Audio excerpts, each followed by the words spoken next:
So let's jump in. So I wanted to ask you, this is a little bit off script here, but I wanted to ask you CPF coaching, not CPF consulting. Correct. Reason for the name there, reason for coaching instead of consulting.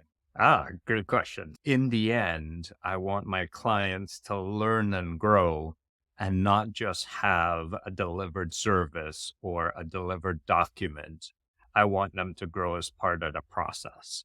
In many of the consulting engagements that I've done with companies, it was always focused on let's deliver the service, let's provide the report, and we could provide recommendations along the way.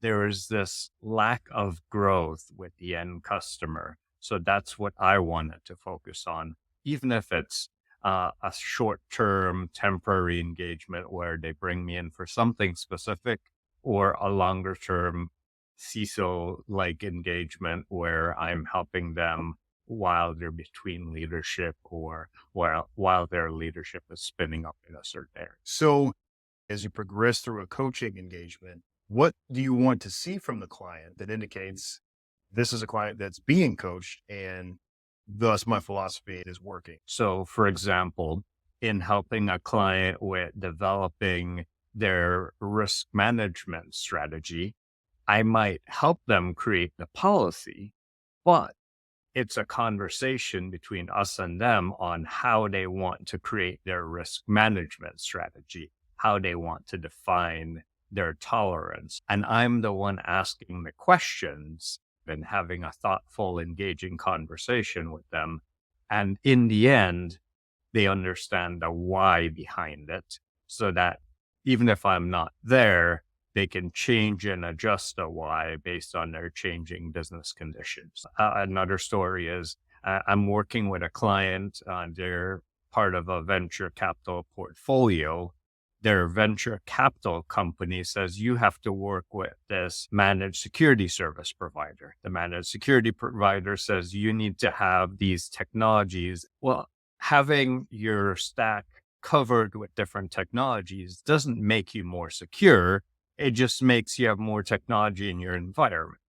If you don't have the why behind we're putting in this monitoring technology, the why behind we need to identify and classify data and classify systems, the why behind we're creating this resilient approach to ransomware, or you just end up with a technology stack. Many of these businesses, either they'll go up to get their next contract, they'll go for a next funding round, they might even look to get acquired.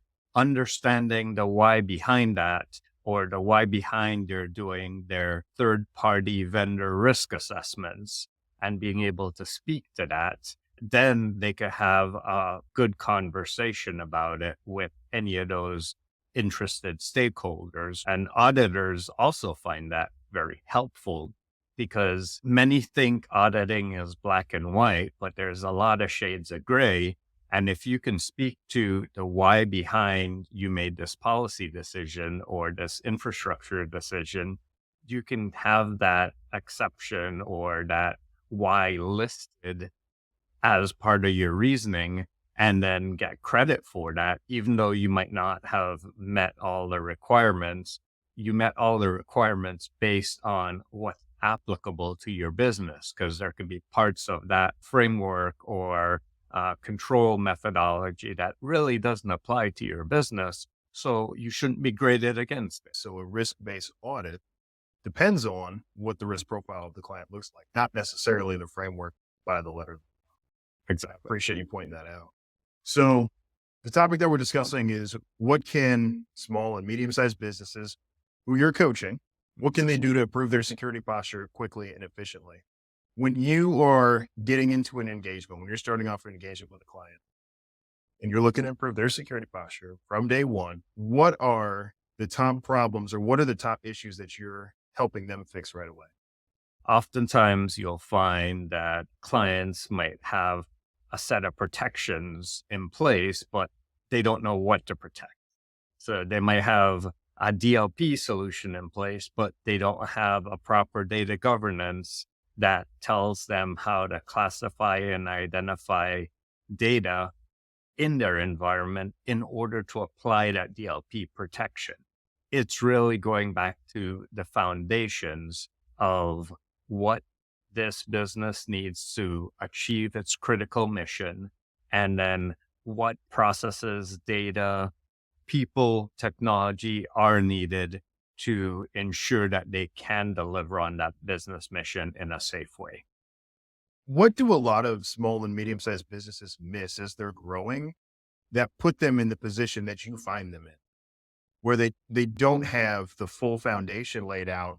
How do you think they get to that point? Most of the time, they get to that point because they've been provided with, hey, these are some things that you should put in, but they don't understand the reason why behind it. The other reason is, as a small business owner, you're focused on delivering your solution, whatever that is. And oftentimes, thinking about security isn't something that you have on your mind. Ultimately, all the risk is business risk, right? There's no risk that is solely security risk.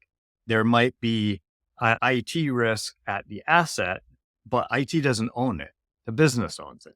The business has to say how much you're willing to spend to protect all of their assets, including their IT assets, from compromise or ensure that they're available. They're the ones that ultimately have to make the risk decision. What you have to do is be able to communicate that in a way that they understand.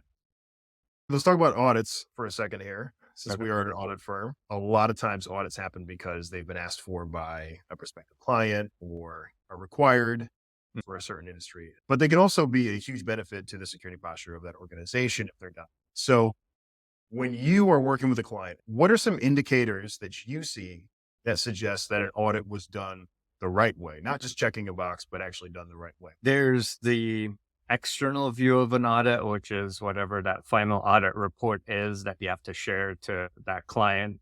That's the check mark at the end. That's the superficial aspect that some people go to an audit for.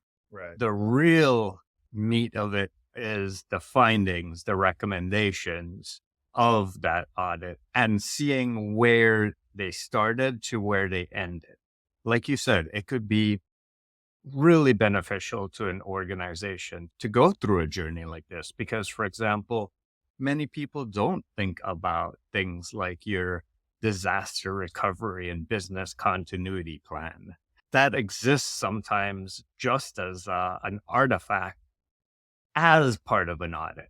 What you really need to do and where you see the benefits is when a company goes through this journey is the business impact analysis that they've done, that they understand the reason why that was done. So that could be we lose $1 million a day if we're not able to deliver to our clients. And that number really only gets calculated when you do a business impact analysis. Hey, we actually really need this much funding in order to build up our business resiliency. This is how much we're losing per minute, per hour, per day that we can't deliver to our clients. Any investment into technology, into security should be done as a way to mitigate risk to the organization. Let's imagine that you're in an elevator, right? So you got 30 seconds to speak to a CISO who is just getting started on a SOC journey. What's the number one thing I should know about this process? Well, you should walk in knowing the business value of that audit. So that audit requirement could mean that you're bringing on additional contracts. You have additional clients that are asking for this audit. So you're walking into this with a net business positive outcome. And in addition to that, let's work on it and truly have a conversation with the auditor so that you can improve your security posture on the outcome. What new function or position do you see being created or emerging in the next 3 to 5 years, given where you see this industry? Prompt engineer, Data scientists, everyone's focusing on the net outcomes of artificial intelligence or machine learning. But we have to remember that there's a set of humans behind that create the data, ensure that there's data consistency, ensure that the algorithms are producing the outcomes that you're expected to in a repeatable, consistent fashion to validate the output that it has given and to validate that for correctness, integrity, as well as the meaning that you were intending to put out to the world. So you have a lot of new positions around prompt engineering, which is the ability to query generative AI to produce a given outcome. Do you think that everybody in the business world needs to have at least a passing level of prompt writing capability? Not everyone needs to interact with Gen AI. Everyone needs to understand how it functions to a high level so that if you're given content created by it, they can then ask the right questions. Is this really what it says it's supposed to be? While they'll give you the answers that you think you want to get, you still have to validate that you're correct. I think it's critical to understand that what is being returned to you isn't necessarily the answer. It's Correct. just one answer, and it looks like other answers that have existed in the past. Correct. It's making the calculated assumption that this is the best combination of words based on the prompt that you asked, based on the outputs that it has been trained on, that this is the material needed to provide the answer for you.